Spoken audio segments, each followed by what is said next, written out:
Bismillahirrahmanirrahim. Assalamualaikum warahmatullahi wabarakatuh. Bismillahirrahmanirrahim. Alhamdulillahirabbil alamin. Wa bihi nasta'in ala umuri dunya waddin. Wassalatu wassalamu ala asyrafil anbiya'i wal mursalin sayyidina Muhammadin wa ala alihi wa sahbihi wa barik wasallim ajma'in. Ibu tersebut kabare? Luar biasa. Bahagia. Nanti diulang-ulang ya di rumah ya. Jadi jangan nggak usah mikir materi tadi, yang penting luar biasa bahagia. Karena punya di situ aja ya. Ibu semuanya langsung saja. Jadi kita semuanya ingin bahagia, ingin dan macam-macam sehat dan tentunya. Tapi kadang-kadang kita banyak lupanya bahwa Allah sudah memberikan kita panduan dalam Al-Quran. Ya. Jadi fungsi Al-Quran tidak hanya sebagai petunjuk hudan, Al-Furqan atau yang lainnya, tapi juga menjadi obat ya. Kita harus yakin itu. Panasin itu sih. Ya. Jadi fungsi Al-Quran tidak hanya Al-Furqan, sifat jadi penyembuh obat ya. Itu semuanya. Ada saya punya teman yang dia cerita di saudaranya punya sakit kanker ya. Alhamdulillah sembuh dengan Al-Quran. Jadi pokoknya mau coba Quran awon, tapi diniati untuk menyembuhkan dirinya. Ya, oke lanjut.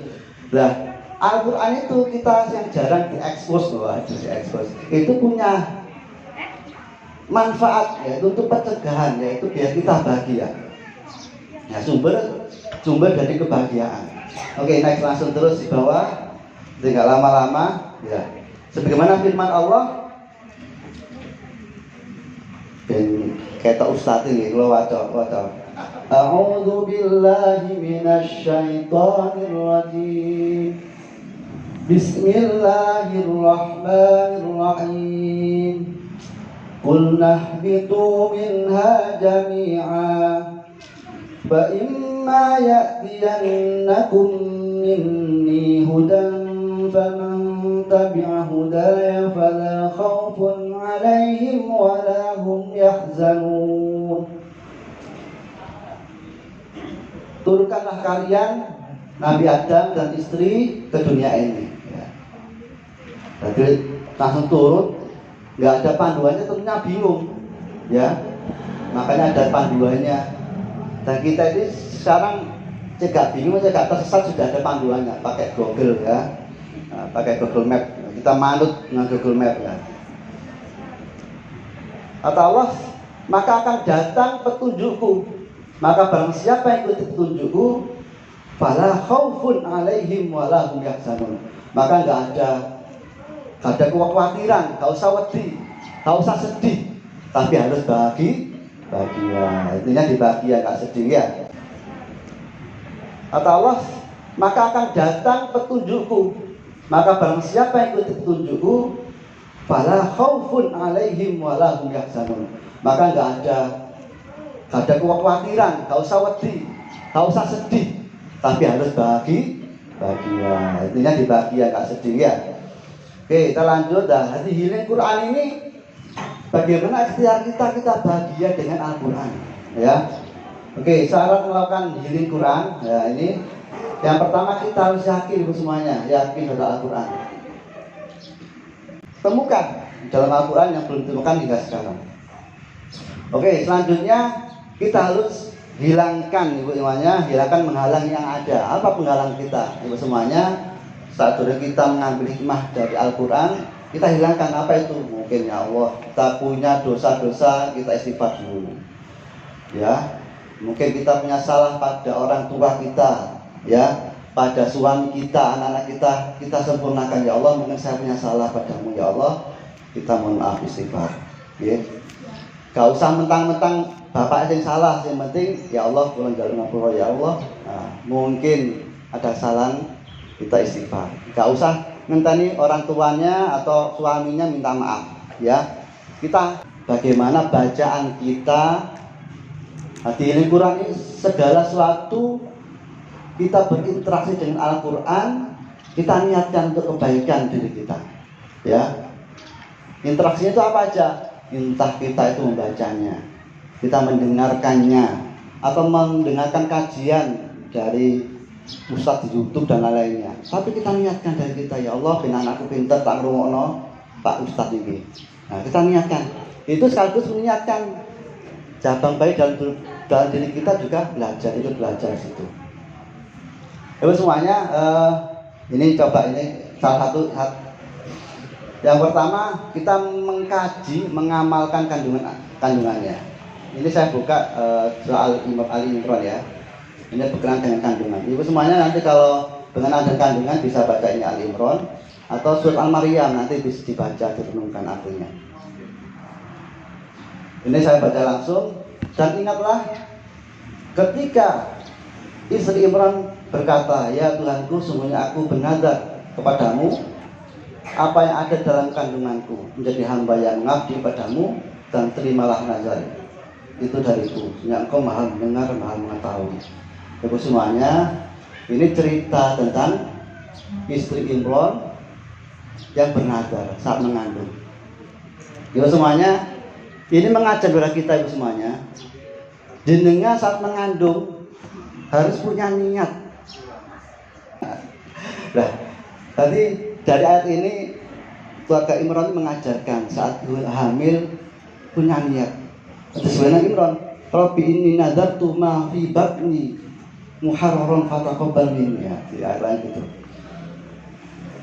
Jadi Allah jadikan anakku ini anak yang soleh, ya. Jadi presiden atau nanti jadi dokter ya, atau minimal ya jadi anak soleh juga bermanfaat. Nah, jangan sekali lagi jangan wis opo diri nanti, yang penting anak lahir, tidak. Tapi kita orang tua harus punya niat dari awal menjadi anak yang soleh, solihah, berguna bagi bangsa dan negara. Oke, lanjutnya. Falamma wadha qala inni wadatuha unta. Maka ketika melahirkannya dia berkata, ya Tuhanku, aku telah melahirkan anak perempuan. Pada Allah lebih tahu apa yang dia lahirkan, dan laki-laki tidak sama dengan perempuan. Dan aku memberinya nama Maryam. Aku mohon perlindungan denganmu untuknya dan anak-anak cucunya dari gangguan setan yang terkutuk.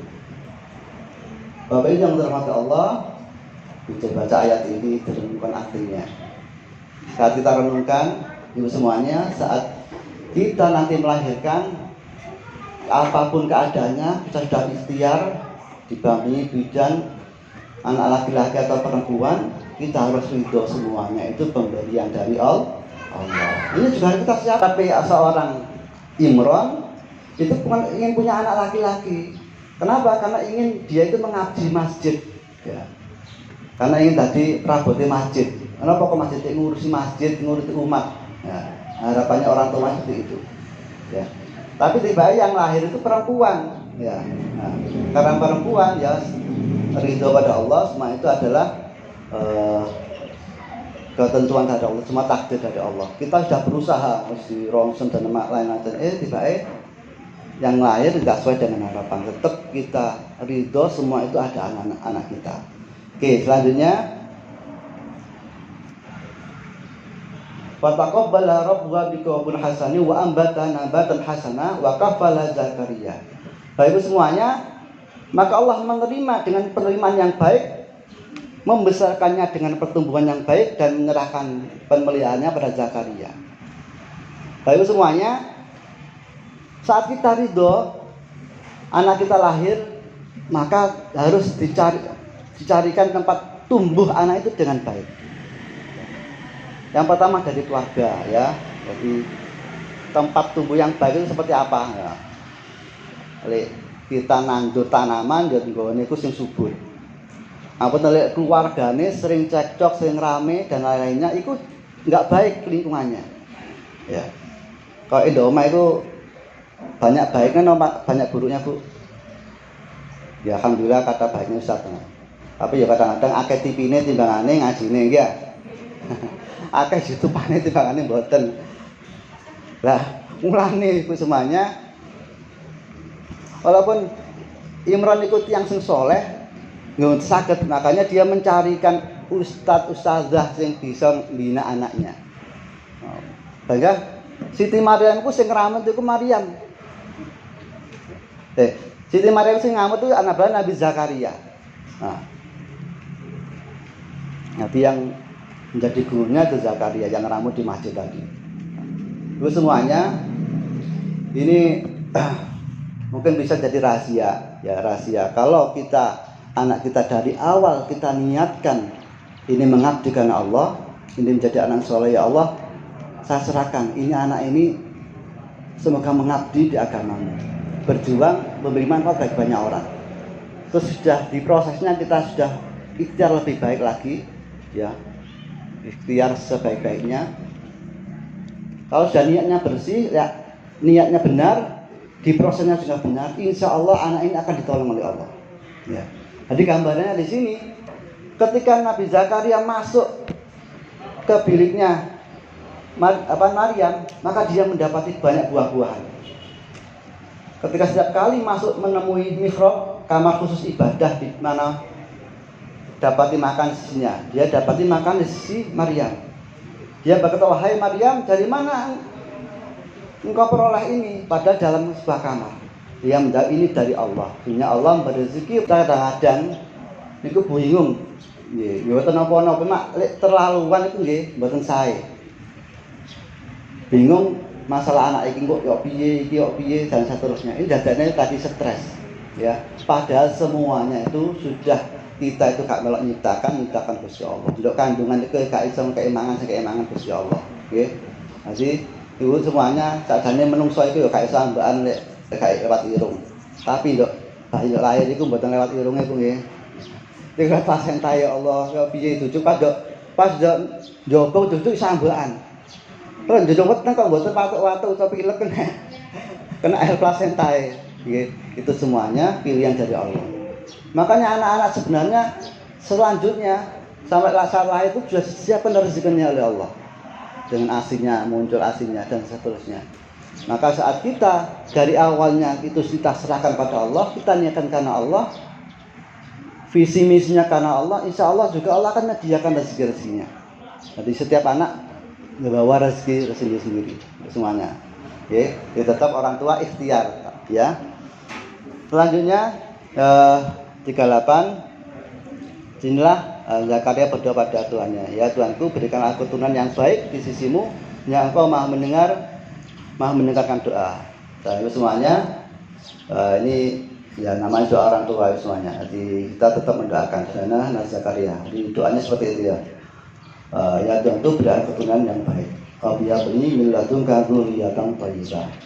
Di ayat selanjutnya di surat Maryam, surah Ali Imran ini, ya ini nanti mungkin bagi ibu-ibu yang belum hamil, ini ada selanjutnya tentang cerita Zakaria. Itu bisa dibaca, direnungkan, ya. Ada doa-doa di situ, nanti insya Allah bermanfaat, ya, dari proses yang belum hamil. Jadi semuanya termaktub dalam Al-Quran. Itu semuanya itu contoh, ya, kita mengkaji Al-Quran. Jadi ibu-ibu bisa membaca Al-Quran, mendengarkannya atau menyimak kajiannya, ya. Nanti mendengarkan banyak bacaan dan kajian, ya. Itu semuanya nanti setiap hari saya baca satu ayat, dua ayat, saya baca artinya, mungkin renungannya itu apa, nanti bisa ibu dengar. Tapi ingatkan itu bagian dari healing kita, healing bil Quran, dari sehat, bahagia, anak sehat bersama Al-Quran. Itu nanti ada linknya di YouTube, itu nanti bisa, mungkin ibu bisa ngikuti di situ, ya. Nanti setiap harinya ada, atau membacakan dan mendengarkan bacaannya. Oke ibu semuanya, ini yang terakhir, kita baca bersama-sama, ya. Jadi yang penting kita niatkan dalam diri kita untuk mencari hikmah dari Al-Quran yang kita baca atau kita dengarkan pada anak kita. Mari bersama-sama kita berdoa, ya. Kita baca Al-Fatihah, minimal Al-Fatihah ayat kursi 30, kita baca pelan-pelan. Kita niatkan mendoakan diri kita dan jawaban bayi dari ibu semuanya, semoga sehat walafiat jadi anak soleh solehah. Sama-sama Al-Fatihah. A'udzu billahi minasy syaithanir rajim. Bismillahirrahmanirrahim. Alhamdulillahi rabbil alamin. Ar-Rahmanir Rahim. Maliki yaumiddin. Iyyaka na'budu wa iyyaka nasta'in. Ihdinas siratal mustaqim. Siratal ladzina an'amta 'alaihim ghairil maghdubi 'alaihim waladdallin. Di rumah bisa dipraktekkan sambil diusap-usap perutnya ya. Bismillahirrahmanirrahim. Allahu la ilaha illa huwal hayyul qayyum. La ta'khudhuhu sinatun wa la nawm. Lahu ma fis samawati wa ma fil ardh. Man dhal ladzi yashfa'u 'indahu illa bi'idhnihi. Ya'lamu ma bayna aydihim wa ma khalfahum. ولا يحيطون بشيء من علمه إلا بما شاء وسع كرسيه السماوات والأرض ولا يئوده حفظهما وهو العلي العظيم. بسم الله الرحمن الرحيم. قل هو الله أحد الله الصمد لم يلد ولم يولد ولم يكن له كفوا أحد. بسم الله الرحمن الرحيم. قل أعوذ برب الفلق من شر ما خلق ومن شر غاسق إذا وقب ومن شر النفاثات في العقد ومن شر حاسد إذا حسد. بسم الله الرحمن الرحيم. قل أعوذ برب الناس ملك الناس إله الناس من شر الوسواس الخناس الذي يوسوس في صدور الناس من الجنة والناس. Alhamdulillahirrahmanirrahim. Mungkin semuanya anak-anak kita dan anak soleh-solehah yang anak berguna bagi nusa dan bangsa. Alhamdulillahirrahmanirrahim. Nanti saya share yang ada doanya tadi, semoga bisa membantu, bermanfaat. Terima kasih, mohon maaf atas segala kekurangan. Assalamualaikum warahmatullahi wabarakatuh.